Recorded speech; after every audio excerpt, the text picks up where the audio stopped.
Hallo und herzlich willkommen. Im heutigen Video möchte ich euch gerne einmal alles über Pet-Items zeigen, was ihr wissen müsst. Erst einmal kurz die Grundlagen. Jedes Pet kann immer nur ein Item gleichzeitig tragen. Wenn man einem Pet, welches bereits ein Item hält, ein neues gibt, wird das alte einfach überschrieben und ist somit weg. Um einem Pet ein Item zu geben, rüstet ihr das Pet aus, welches das Item erhalten soll, dann nehmt ihr das Pet-Item in die Hand und macht einen Rechtsklick. Bei mir war es so, dass es manchmal nicht sofort funktioniert hat und ich mehrmals rechtsklicken musste mit dem Pet-Item in der Hand, damit das Pet das Item erhält. Viele der Pet-Items könnt ihr bei SOG am Spawn kaufen. Angefangen bei den Items, welche die XP erhöhen, welche eure Pets erhalten. Diese gibt es für alle Skills, außer für Alchemy und Enchanting. Aber dafür gibt es auch diesen All-Skill XP Boost, welcher aber die XP nur um 10% erhöht. Am meisten lohnen sich die Pet-Items, die Skill XP boosten, natürlich auf Pets, mit denen man sowieso Skills grindet, wie beispielsweise mit dem Ocelot für Foraging oder mit dem Hasen für Farming, da dann die Pets und somit auch ihr den Skill noch schneller levelt. Natürlich bietet es sich auch an, einem Pet das XP-Item zu geben, wenn man es schnell auf einem hohen Level haben will, wenn man zum Beispiel vor kurzem erst das Skelett gecraftet hat. Um damit aber wirklich viel Schaden zu machen, sollte es nicht nur Level 1 sein. Weiter geht es mit den Items, die SOG verkauft, welche die Stats boosten. Bei diesen Items muss man auch nochmal zwischen zwei verschiedenen Items unterscheiden, denn einmal welche die eure Stats boosten, wie der Big Thief, oder Items, die nur die Stats von dem Pet boosten, wie beispielsweise die Iron Claw.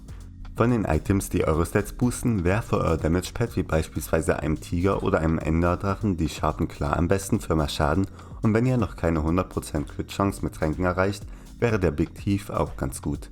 Die Hardened Scale wäre wohl die beste Wahl für Leute, die Tank spielen wollen und am besten dann mit einem Pet wie beispielsweise dem Wal oder die Schildkröte. Und Bubblegum wäre ganz nützlich, wenn ihr mehr eine Support-Rolle in Zukunft spielen wollt, und dann würde sich als Pet wohl am besten die Qualle oder der legendäre Papagei anbieten. Das Iron Claw Pet Item finde ich persönlich etwas nutzlos, da es bei den meisten Pets gar nichts bringt, da sie die Gegner nicht selber angreifen.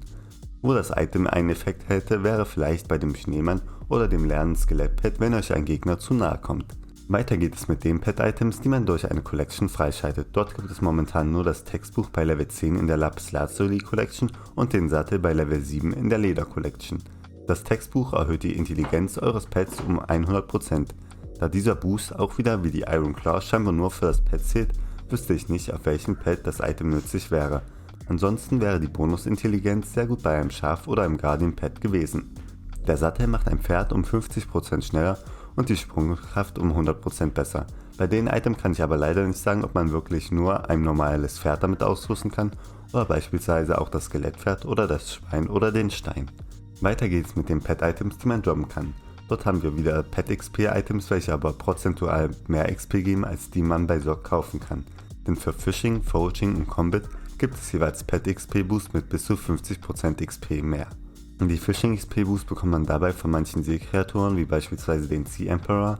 Die 50% Foraging XP Boost können von Soul of Alphas droppen, welche man in der Wolfshöhle im Park findet, und die Combat XP Boost können scheinbar von jedem Mob auf öffentlichen Inseln droppen. Wie bei den XP Boosts, die man bei SOG kaufen kann, lohnt es sich am meisten, die Items bei Pets anzuwenden, mit denen man sowieso die Skills grindet. Und damit sind wir schon bei den Pet-Items angelangt, bei denen man nur einen Core droppt und das Pet-Item muss man dann noch selber craften. Hier gibt es den Tier Boost Core, der vom Endstone Protector droppt, und damit können wir ein Tier Boost craften, welches die Rarität des Pets um 1 erhöht. An sich hört sich das Item ganz gut an, weil man dann beispielsweise aus einem epischen Enderdrachen einfach einen legendären machen könnte, was bei den momentanen Preisen des Tier Boosts deutlich billiger wäre, als einen legendären Enderdrachen zu kaufen. Der Nachteil ist aber, dass das Pet dann kein anderes Item tragen kann, welches zusätzlich eure Stats boostet.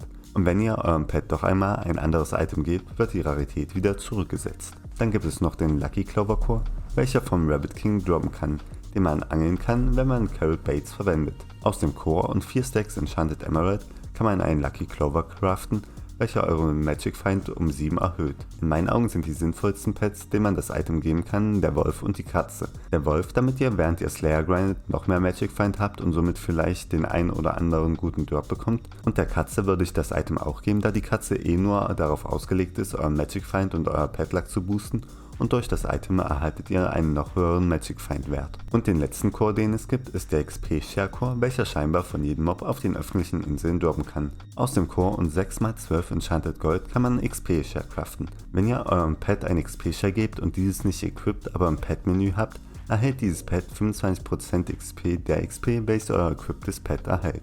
Wenn ihr aber 2 Pets mit XP-Share habt, erhält jedes nur 12,5% der XP. Als ich getestet habe, wie die XP berechnet werden bei dem XP-Share, sah es so aus, dass das Pet, was ihr equipped habt, nicht weniger XP bekommt, wenn ihr ein Pet mit XP-Share habt. Was auch noch interessant bei dem XP-Share-Item ist, wenn ihr beispielsweise Farming mit einem Farming-Pad grindet und ihr ein Combat-Pad mit XP-Share habt, erhält das Combat-Pad mit dem XP-Share nur ein Viertel von den 25%, da es ja nicht der passende Skill ist. Aber die XP, die das Pad durch das XP-Share-Item erhält, werden scheinbar auch von dem Bonus-Pad-XP beeinflusst, welchen man durch das Taming-Skill erhält. Denn eigentlich müsste das Pad ja 6,25% XP erhalten, wenn man mit dem unpassenden Skill grindet, aber ich habe immer etwas mehr XP bekommen. Am meisten würde es sich anbieten, ein Pad mit dem XP-Share auszurüsten, welchen man auf einem hohen Level braucht, man aber nur selten mit dem passenden Skill grindet, wie beispielsweise das Guardian Pad.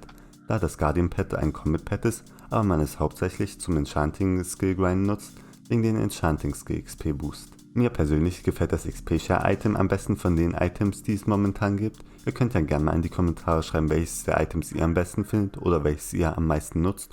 Und ansonsten wünsche ich euch noch einen wunderschönen Tag und ciao.